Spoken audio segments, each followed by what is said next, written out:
राहुल राणा 16 साल के बाद केंद्र सरकार के प्रयास से, भारत के प्रधानमंत्री नरेंद्र मोदी जी की कूटनीति से, डोनाल्ड ट्रंप से, यूएस की सरकार से प्रत्यार्पण करने का प्रयास सफल हुआ।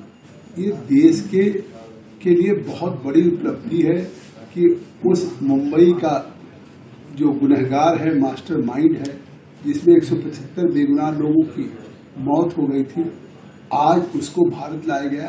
केवल उसकी फांसी की सजा नहीं होगी, अब बहुत से एनआईए के रिमांड पे उसको कोर्ट ने दिया है, तो निश्चित तौर से एनआईए उन तमाम भी राज का पर्दाफाश करेगी कि क्या मुंबई के उस बड़े, जिस तरह से कसाब सहित 9 लोग आए थे और 4 दिन में जिस तरह से आतंकवाद की घटनाएं हुई थी, तो उनमें वहाँ के लश्कर तोयबा का किनका हाथ है, आईएसआई या वहाँ की सरकार या वहाँ की आर्मी।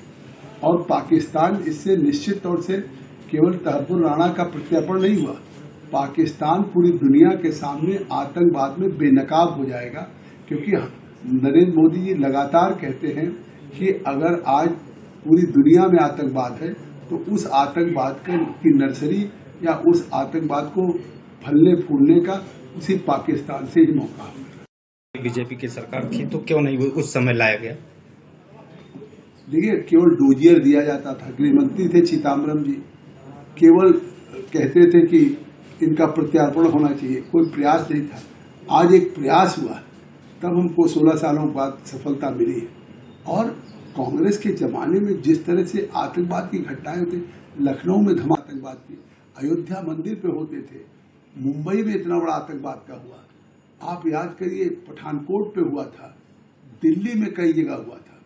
तो कांग्रेस यूपी की सरकार में आतंकवाद के घटनाएं न केवल सीमाओं पे जम्मू कश्मीर में या कहीं होता था, बल्कि देश के किसी भी राज्यों में हर आदमी भयभीत था, सुरक्षित था। और जब से बीजेपी एनडीए की सरकार आई है, आज पूरा देश सुरक्षित हुआ। इस तरह की कोई आतंकवाद की घटनाएं नहीं हुई। अरे जम्मू कश्मीर, जहां सीमा पार से आतंकवादी आते थे, आज जम्मू कश्मीर में आर्टिकल 370, 35A के समाप्त होने के बाद वहां भी एक पत्थरबाजी की घटनाएं नहीं हुई। अगर कोई आतंकवादी आ भी जाता है तो आता तो अपने चल के पैरों पे, घुटनों पे, लेकिन जाता है लाश के रूप में।